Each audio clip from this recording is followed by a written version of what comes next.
기출회독 특강 왜 해야 되는지 이유에 대해서 들어봤는데요. 어떻게 하면 잘할 수 있을지 한번 네네. 보여주실 수 있으실까요? 네네.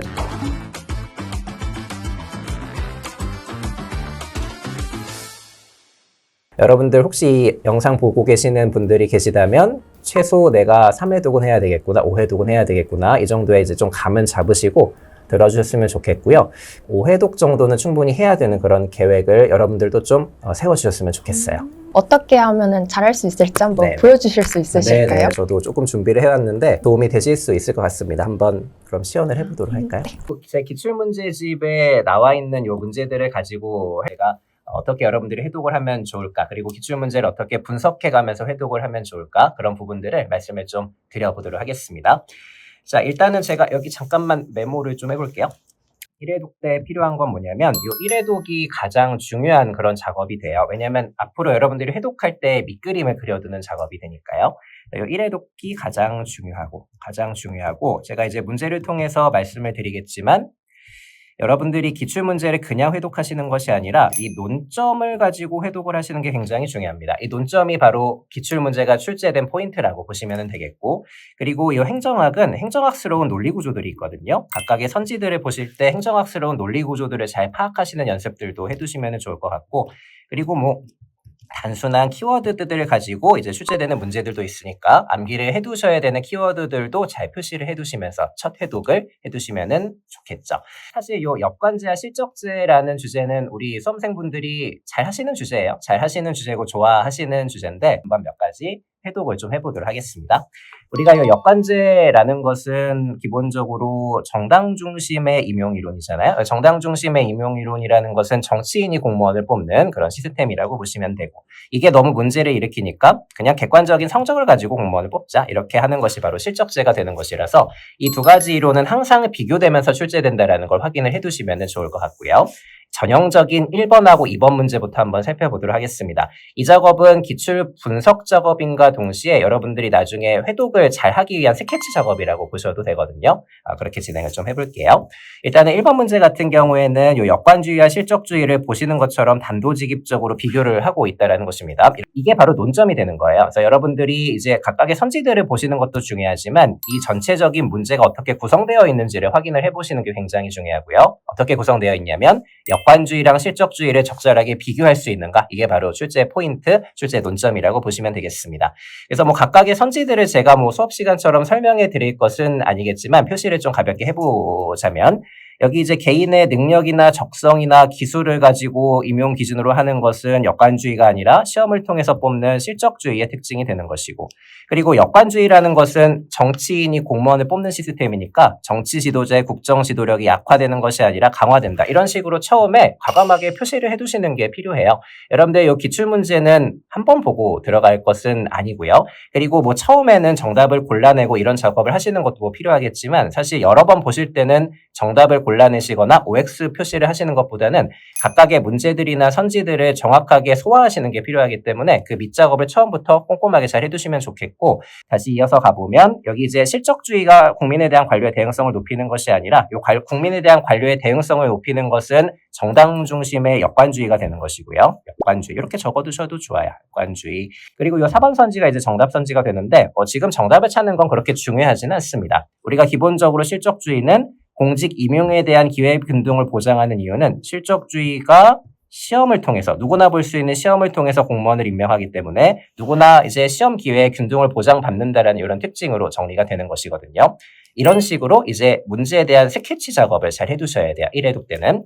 보시는 것처럼 논점 위주의 작업을 잘 해두시면 좋겠다. 이 논점이라는 것은 다시 한번 말씀드리지만 역관주의랑 실적주의를 비교하는 것으로 출제가 되었구나. 이런 포인트 잘 잡아두시고, 그리고 이 논리 구조를 다시 한번 확인을 해두시면요. 예를 들면 실적주의가 이 선지는 중간 과정을 생략하고 결론만 나와 있지만 어떤 인과관계를 가지고 결론에 이르게 되었는가, 이런 논리 구조를 고민을 해보셔야 돼요. 고민을 해보시고 혹시 잘 기억이 나지 않는다면 이 해설지를 참고하셔도 좋고, 아니면 기본서나 요약서로 돌아가셔가지고 그 부분을 확인을 하시고 다시 돌아오셔도 되겠습니다. 그리고 여기에는 중요 키워드는 없는데 제가 이따가 중요 키워드 암기가 필요한 학자라든지 연도가 필요한 법 같은 것들, 그런 것들은 또 동그라미를 치면서 진행을 해보도록 할 테니까 어쨌든 여러분들이 문제를 푸실 때 이렇게 세 가지 박자를 잘 맞춰가지고 분석 및 퇴독 작업을 해두시면 좋을 것 같아요. 이번 문제는 제가 기본 강의 때부터 굉장히 중요한 문제라고 말씀을 드리는 부분이고, 이 문제도 사실은 역관주의랑 실적주의 1번 문제랑 비교를 해보시면은 문제 형태는 똑같잖아요. 이 두 가지를 비교하라는 논점이기는 합니다.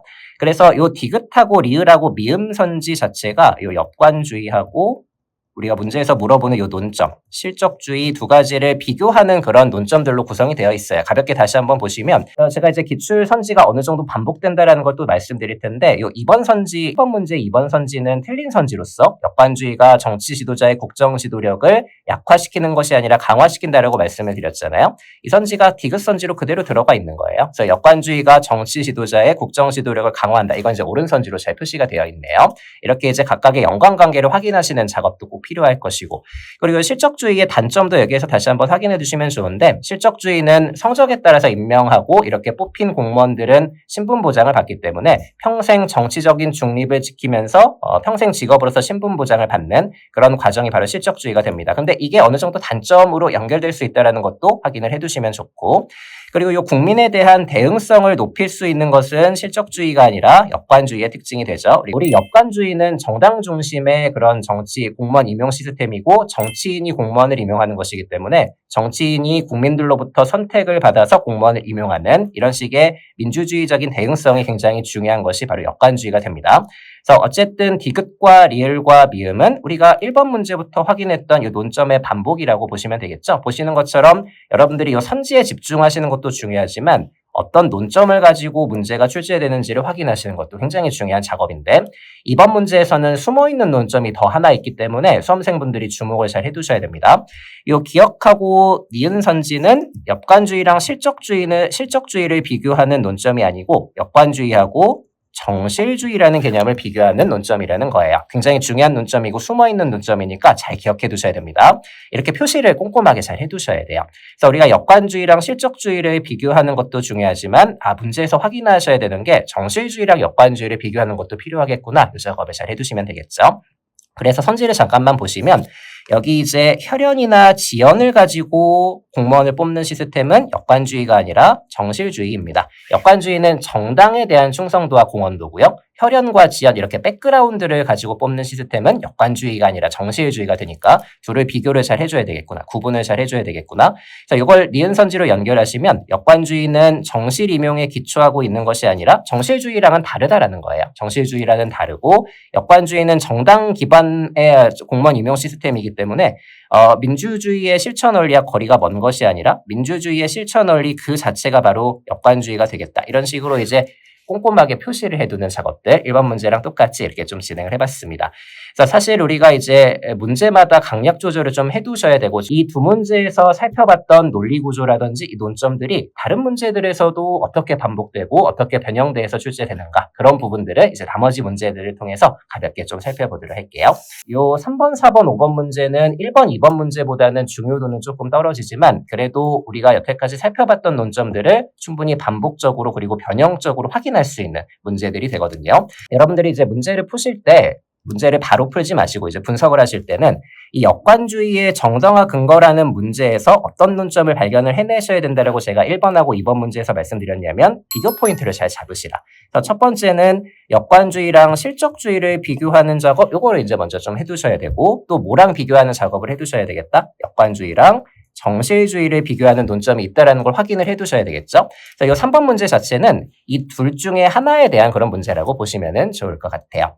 자, 우리가 이 문제 같은 경우에는 정실주의랑 비교하는 논점은 아니고 바로 이 실적주의랑 비교하는 논점이거든요. 그래서 네 가지 중에 옳지 않은 것은 역관주의가 아니라 실적주의에 대한 그런 이제 선지라고 보시면 되겠고, 이 중에 4번 선지가 역관주의가 아닌 실적주의의 장점 중에 하나라고 보시면 되겠습니다. 우리가 실적주의는 시험을 통해서 뽑는 방식이거든요. 객관적인 시험을 통해서 뽑는 방식이고 굉장히 안정적이고 지속적으로 공무원이 신분보장을 받으면서 운영되는 그런 시스템이라고 보시면 되겠고, 그렇다면 이제 나머지 선지들은 역관주의의 장점들이 되겠네요. 그래서 선지들을 버리지 마시고 전체적으로 꼼꼼하게 잘 보셔야 돼요. 뭐 민주화에 기여한다, 정당 정치 발달에 공헌한다, 정치 지도자의 행정 통솔력이 강화된다. 이미 우리가 다 살펴봤던 논리 구조가 되니까 여기서 다시 반복적으로 확인하시고 이 선지들에 집중하시는 것도 중요하지만 문제를 전체적으로 보시면서 역관주의랑 실적주의가 비교되는 논점으로 출제가 되는구나 다시 확인을 해두시면 되겠습니다.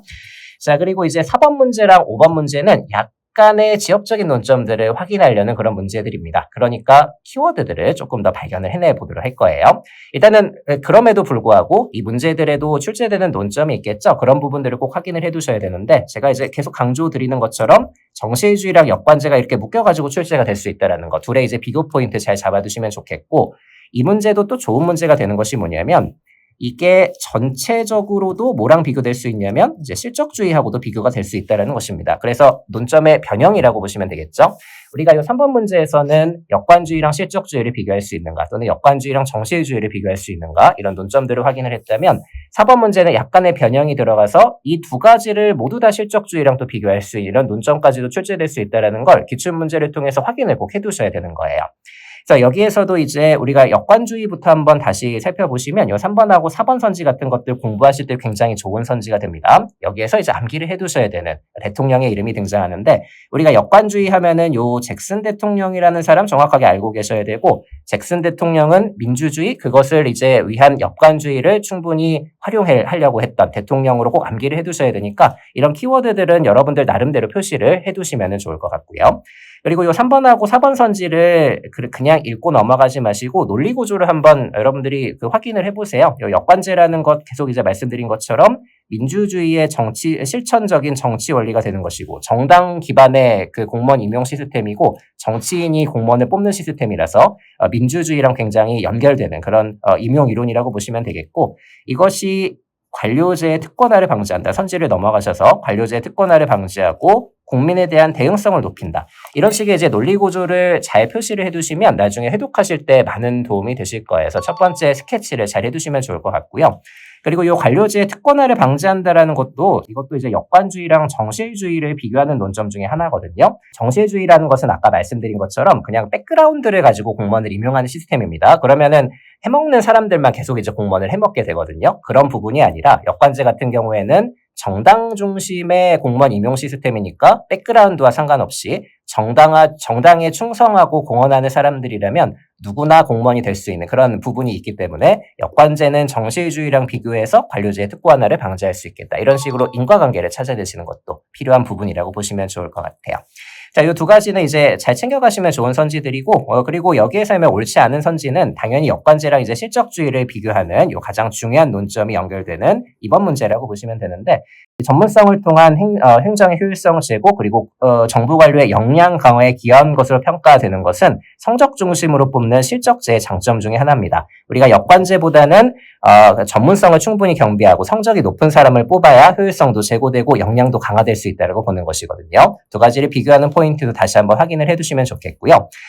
그 구급 기준으로는 미국의 펜들턴법만 실적주의의 어떤 그 기반을 이루는 법으로 알고 있으셔도 크게 문제는 없고 이 펜들턴법은 잘 외워두셔야 됩니다. 1883년 그래서 이것은 이제 동그라미 잘 쳐두셔야 되고 키워드로 암기를 잘 해두셔야 되는데 7급 수준에서는 영국의 추밀 원령이라는 것도 가끔 출제가 돼요. 이것도 실적주의의 기본을 이루는 일종의 법령이라고 보시면 되거든요. 이것은 1870년입니다. 이렇게 표시해 두시고 암기를 해두시면 좋을 것 같고요. 이런 선지들도 구급분들도 잘 챙겨가셔야 되는 선지들로 좀 강조를 드립니다. 그래서 이런 부분들도 잘 체크해 두시고 해독하실 때 놓치지 않으셔야 될 겁니다. 그리고 이제 마지막 5번 문제 한번 가볼게요. 이 문제도 결국 똑같잖아요. 논점은 똑같아요. 역관주의랑 실적주의 두 가지를 비교하면서 이렇게 출제가 되고 있는 문제고 이 문제는 단순한 문제니까 키워드 하나만 보고 넘어가 보도록 할 건데 여기에서는 어떤 대통령이 암살을 당해서 실적주의 도입의 배경이 되었는가? 이건 이제 암기 포인트가 됩니다. 그래서 잭슨 대통령이 암살당한 사건이 아니고 이 잭슨 대통령은 아까 전에 이 역관주의랑 연결되는 대통령이라고 확인을 잘 해두시면 좋을 것 같고요. 이 잭슨 대통령의 암살이 아니고 가필드 대통령이라는 사람이 암살이 되죠. 가필드 대통령이 암살되어가지고 실적주의 도입의 배경이 되었다라는 거 이렇게 잘 고쳐놓으시면서 키워드 암기를 해두시는 이런 식의 포인트들 잘 갖고 가시면 되겠습니다. 그리고 여기에서는 1번하고 2번 선지는 반복적인 선지인데 4번 선지가 처음 등장하는 내용이 되거든요. 이런 선지도 잘 체크를 해두셔야 된다는 거예요.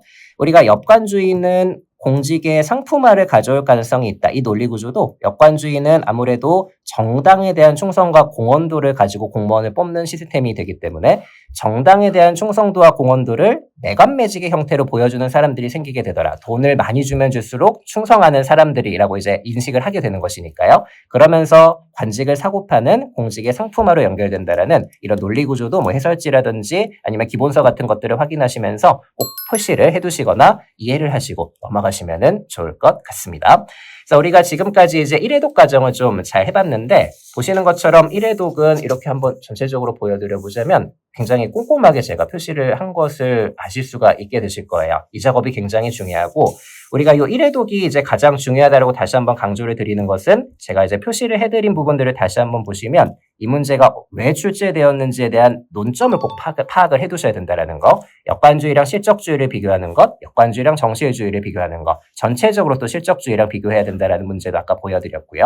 그리고 각각의 선지들이 어떤 논리 구조를 통해서 결론에 이르게 되는가도 항상 고민하시면서 공부를 하셔야 된다는 것도 말씀드리고 필요한 키워드들도 표시를 해두는 작업. 이게 바로 여러분들이 1회독에서 하셔야 되는 굉장히 중요한 밑그림 작업이라고 보시면 되겠습니다. 그래서 우리가 1회독 작업을 이렇게 처음부터 끝까지 열심히 진행을 하시게 되면 이제 어느 시점부터는 다시 한번 처음부터 끝까지 보시는 2회독 작업으로 들어가셔야 되겠죠? 2회독 작업은요. 우리가 1회독 때 했던 이 작업을 충분히 생각해 보면서 반복을 하시는 작업이라고 보시면 좋을 것 같아요. 여기서 이제 여러분들이 회독을 하실 때 많이 이제 오해를 하시는 부분이 뭐냐면 어떤 분들은 뭐 30회독을 했다, 50회독을 했다. 그래도 성적이 안 나오더라. 그것은 단순 회독을 했기 때문이에요. 이렇게 단순 회독을 하지 마시고 생각을 하시면서 반복을 하셔야 됩니다. 이 생각을 하셔야 된다는 건 이 문제가 출제된 논점이라는 것, 각각의 선지들을 구성하는 논리 구조, 그리고 우리가 표시한 키워드 같은 것들, 이런 부분들을 항상 고민해 보시면서 반복을 해두시면 좋겠죠. 그래서 뭐 예를 들면은 제가 반복을 다 모두 다 하진 않겠지만 몇 가지 선지들을 가지고 한번 2회독을 해보도록 하겠습니다. 일단 2회독 때는 일단 이 문제들을 풀어보셨기 때문에 이제 정답을 맞춰보는 건 크게 의미는 없어요. 정답을 맞춰보는 건 크게 의미는 없고 이 문제 전체적으로 소화를 하는 작업을 이제 해두시면 좋을 것 같습니다. 자, 이 문제를 보실 때 일단은 이런 논점이 있다는 걸 다시 한번 확인을 해두시면 되겠죠. 우리가 역관주의랑 실적주의를 비교할 수 있는지를 물어보기 위해서 문제가 출제가 되는구나. 이렇게 이제 논점을 잘 먼저 확인을 해두시면 좋을 것 같고요. 그리고 이 각각의 선지들의 논리 구조를 꼼꼼하게 이해를 해두셔야 됩니다. 예를 들면은 2번 선지 같은 것도 다시 한번 확인을 해두시면 역관주의는 정치 지도자의 국정 지도력을 강화한다라고 표시를 해놨는데 이 결론만 암기하지 마시고 역관주의가 어떤 논리적인 구조를 통해서 정치 지도자의 국정 지도력을 강화하는가 이런 식의 인과관계를 고민을 해두실 수 있으셔야 돼요. 역관주의는 정치인이 공무원을 뽑는 시스템이기 때문에 정치 지도자의 국정 지도력을 강화할 수 있겠구나 이렇게 이제 고민을 해보셔야 된다는 거. 이게 결론만 암기한 사람과 선지를 꼼꼼하게 이해한 사람들 간에 분명한 이제 차이를 나타내게 될 겁니다. 나중에 가게 되면. 그리고 4번 선지도 아까 제가 이제 말씀드린 것처럼 실적주의가 어떤 이유 때문에 기회의 균등을 보장하는가 이런 식으로 2회독 때도 여러분들이 꼼꼼하게 생각을 하시면서 반복을 하셔야 된다는 거 다시 한번 말씀을 드립니다. 이런 논리 구조도 중요하다는 거 다시 한번 말씀드리고 그리고 이번 문제 같은 것도 니은 선지만 다시 한번 가볼까요? 이 니은 선지는 이제 역관주의랑 정실주의를 비교하는 논점이라는 거 논점 다시 한번 확인하시고 역관주의랑 정실주의는 다르기 때문에 정실임용에 기초하는 것은 아니겠구나. 그리고 역관주의는 정실임용과는 다르게 정당 중심의 정치인이 공무원을 뽑는 시스템이니까 민주주의랑 연결이 잘 되겠구나. 이런 식으로 논리 구조를 다시 한번 확인하시는 거 해두시면 좋을 것 같아요. 그리고 키워드도 다시 한번 가볼까요? 우리가 키워드를 뽑아왔던 문제가 4번하고 5번 문제가 되는데 우리가 4번 문제에서는 이 잭슨 대통령을 역관주의랑 연결하시는 연습 같은 것들 이런 것들도 꼼꼼하게 잘 보시면 좋겠고 그리고 1번 선지에서 이 추미런역이라는 거 아직 9급에 출제되지는 않은 키워드가 되는데 이거 예상되는 출제 포인트니까 챙겨와야 되겠구나. 그리고 펜들턴법은 당연히 잘 알고 있어줘야 되겠구나. 이런 식으로 2회독 때도 꼼꼼하게 체크를 해두셔야 되겠습니다. 그래서 이제 많은 분들이 회독을 반복하면서 문제들을 제거를 하거나 선지들을 제거하는 작업들에 집중을 하시는 경우들이 있는데 제 생각에는 제가 권고드리는 것은 3회독까지는 문제를 제거하지는 마세요. 3회독까지는 이 작업을 마찬가지로 반복을 하실 수 있으셔야 되겠다. 마찬가지로. 그래서 우리가 최소 3번 정도는 문제를 전체적으로, 선지를 전체적으로 꼼꼼하게 바라보면서 회독을 하시는 게 굉장히 중요하다는 말씀을 드립니다. 3회독 때도 마찬가지로 이 문제의 논점 확인하고 각각의 선지들의 논리 구조를 이해해 보려고 하고 키워드를 체크하는 작업을 꼼꼼하게 해두시면 좋겠고, 이 이후의 회독에서는 이해가 되는 선지가 바로바로 생기게 되면, 예를 들면은 우리가 뭐 이번 선지에서 역관주의가 이런 이유 때문에 국정 지도력을 강화한다라는 논리 구조가 바로바로 떠오르게 되면은 이런 선지들은 이제 제거하셔도 괜찮아요. 그 이후에는요. 근데 이렇게 제거하신다고 할지라도 여러분들이 그래도 어느 정도는 보실 수는 있으셔야 됩니다. 우리가 물론은 그 선지들을 제거해 나가는 작업을 이제 그 4회독 이후에는 하게 되기는 하겠지만 그렇다고 또 너무 안 보고 넘어갈 수는 없는 것이거든요. 그래서 이 이후에 만약에 내가 잘 모르는 선지를 3회독을 한다면 그 중에 1회독 정도는 아는 선지까지 포함해가지고도 회독을 할 수 있는 그런 작업을 좀 거쳐 주셨으면 좋을 것 같습니다. 자, 그 이후에는 이렇게 제거하는 그런 식의 작업들도 해두시면 좋을 것 같고요. 자, 이렇게 이제 회독을 잘 해두시면 좋을 것 같고, 그리고 이제 여러분들이 만약에 이제 그 회독을 하시다가 이렇게 논리 구조가 이해되는 선지들은 잘 제거를 해두시면은 되는 그런 과정도 중요하고, 나중에는 이제 문제 전체를 제거하는 그런 작업도 충분히 하실 수 있겠죠. 그래서 1번 문제에서 만약에 모든 선지가 다 바로바로 떠올리고 이해가 된다면 1번 선지에도 이렇게 이제 표시를 해두시면서 점점 문제를 줄여나가는 작업들을 3회독 이후에 해주시면 좋을 것 같습니다. 그래서 제가 지금 이제 회독 작업을 간단하게 좀 보여드렸는데, 이 회독이라는 것은 기본적으로 1회독 때 분석 작업이 굉장히 중요하다는 거. 이 분석 작업을 스케치를 잘 해두셔야 나중에 회독이 굉장히 변별력을 가져가면서 하실 수 있다는 것입니다. 이렇게 해두셔야 단순 반복하는 다른 사람들보다는 여러분들이 충분히 효율적이고 수험의 방향성에 맞게 공부를 하시게 되시는 것이니까요. 그런 부분들 위주로 좀 말씀을 드렸고, 사실 2회독, 3회독 때는 여러분들이 열심히 공부를 해두시면 되겠고 1회독이 가장 중요하니까 그런 부분들을 참고하시면 되겠습니다. 자, 그러면 회독 작업은 이렇게 맞춰보도록 할게요. 기출문제를 아끼지 마세요. 기출문제는 이제 이미 출제된 과거의 유산이거든요. 그래서 그 기출문제는 다시 그대로 출제되지는 않고 충분히 변형돼서 출제되거나 다른 유형으로 출제되기 때문에 우리가 그 이미 기존에 기출됐던 문제들을 가지고 뽑아낼 수 있는 것들을 잘 뽑아내시는 작업이 필요합니다. 그래서 과감하게 표시하시고, 그렇게 과감하게 표시하는 부분들을 반복적으로 숙달하는 게 중요하다는 말씀을 좀 드리고 싶어요. 그러면 오늘 기출해독법에 대해서 알아봤는데 이 영상을 보고 계신 분들께 24년 합격을 위해서 응원의 메시지 부탁드립니다. 오늘 이제 기출 회독 또 기출 분석에 대한 일종의 시연 작업을 좀 해봤는데, 우리가 지금 9월로 넘어왔기 때문에 지금부터는 특히 행정학 같은 경우에는 기출 문제가 굉장히 중요하다고 말씀을 드리고, 다른 과목들도 지금부터는 어떤 그 이론의 내용보다는 문제 중심으로 학습을 하시는 게 굉장히 수험 적합적으로 방향성을 설정을 하게 되시는 것이거든요.